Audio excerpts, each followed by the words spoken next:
नमस्कार दोस्तों, जय श्री राम, वंदे मातरम।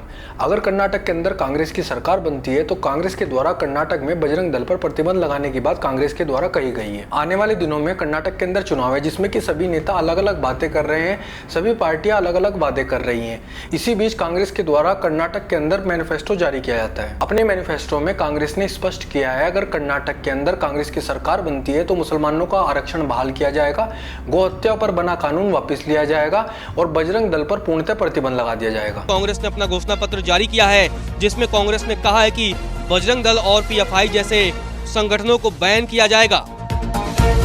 इसी प्रकार कांग्रेस शासित राज्य छत्तीसगढ़ के मुख्यमंत्री भूपेश बघेल के द्वारा कहा गया है कि छत्तीसगढ़ के अंदर भी बजरंग दल पर प्रतिबंध लगा दिया जाएगा। कर्नाटक के अंदर कांग्रेस के द्वारा जारी किए मैनिफेस्टो से कांग्रेस की हिंदू विरोधी विचारधारा और मुगलिया मानसिकता स्पष्ट होती है। कांग्रेस के द्वारा जिस बजरंग दल पर प्रतिबंध लगाने की बात की गई है, आखिर इस बजरंग दल का गठन क्यों हुआ था, आखिर यह संगठन करता क्या है, आइए विस्तार में जानते हैं। वर्ष 1984 में अप्रैल का महीना था। दिल्ली के विज्ञान भवन में सभी साधु संत एकत्रित हुए थे जिसका आयोजन विश्व हिंदू परिषद के द्वारा किया गया था। अब वक्त आ गया था राम जन्मभूमि को आजाद करवाने का, उस पर लगे ताले को खुलवा करके वहां पर पूजा पाठ शुरू करने का। इसके लिए राम जन्मभूमि मुक्त समिति बनाने का प्रस्ताव रखा गया। प्रस्ताव पास होने के पश्चात जून में गोरखनाथ पीठ के महंत श्री अवैधनाथ जी के नेतृत्व में इस समिति का गठन किया गया। राम जन्मभूमि मुक्त समिति के द्वारा तय हुआ कि राम मंदिर आंदोलन में ज्यादा से ज्यादा हिंदुओं को जोड़ना होगा और इस आंदोलन के लिए उनको प्रोत्साहित करना होगा। इसके लिए एक रथ यात्रा का प्रस्ताव रखा गया। 24 सितंबर 1984 को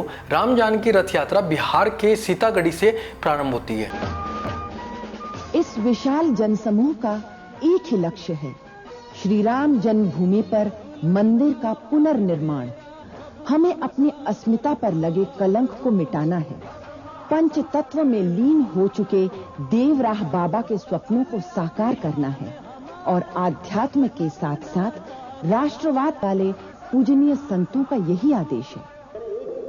लेकिन इस रथ यात्रा से सियासी और सांप्रदायिक माहौल गर्म हो चुका था, जिसके पश्चात विश्व हिंदू परिषद को इस रथ यात्रा की सुरक्षा की चिंता सताने लगी, क्योंकि देश उत्तर प्रदेश और बिहार के अंदर कांग्रेस की सरकार थी। जहां उत्तर प्रदेश के अंदर नारायण दत्त तिवारी मुख्यमंत्री थे, बिहार के अंदर चंद्रशेखर सिंह मुख्यमंत्री थे। बिहार से प्रारंभ हुई है राम जानकी रथ यात्रा 7 अक्टूबर 1984 को अयोध्या पहुंच जाती है, जिसके पश्चात सरयू नदी पर हजारों लोग एकत्रित होते हैं और संकल्प लेते हैं राम मंदिर बनाने का। राम जानकी रथ यात्रा का समय आ गया था अयोध्या से प्रस्थान के लखनऊ के रास्ते दिल्ली पहुंचने का, परंतु कांग्रेस के तत्कालीन मुख्यमंत्री नारायण दत्त तिवारी की सरकार ने राम जानकी रथ यात्रा को पुलिस सुरक्षा देने से मना कर दिया। उसके पश्चात विश्व हिंदू परिषद के द्वारा हिंदू धर्म की रक्षा के लिए हिंदू युवाओं का आह्वान किया गया और इन युवाओं को हिंदू धर्म और संस्कृति की रक्षा का दायित्व दे दिया जाता है। विश्व हिंदू परिषद के आह्वान के बाद हिंदू युवा आगे आते हैं और 8 अक्टूबर 1984 को विश्व हिंदू परिषद के द्वारा एक संगठन का गठन किया जाता है, जिस संगठन का नाम रखा जाता है बजरंग दल। बजरंग दल की सुरक्षा में राम जानकी रथ यात्रा लखनऊ के रास्ते दिल्ली के लिए प्रस्थान हो जाती है। 31 अक्टूबर 1984 को पुनः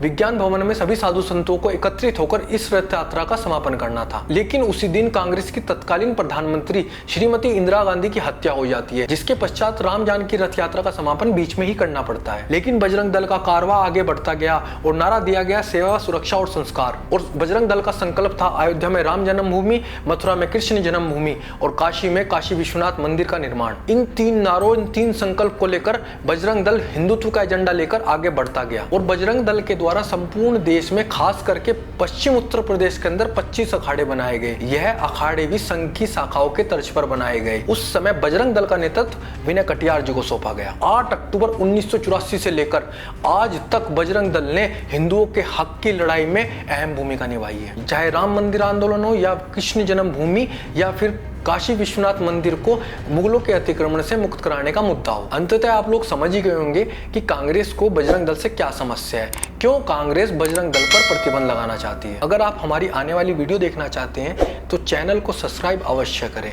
तो मिलते हैं अगली वीडियो में, तब तक के लिए जयकारा वीर बजरंगी, हर हर महादेव।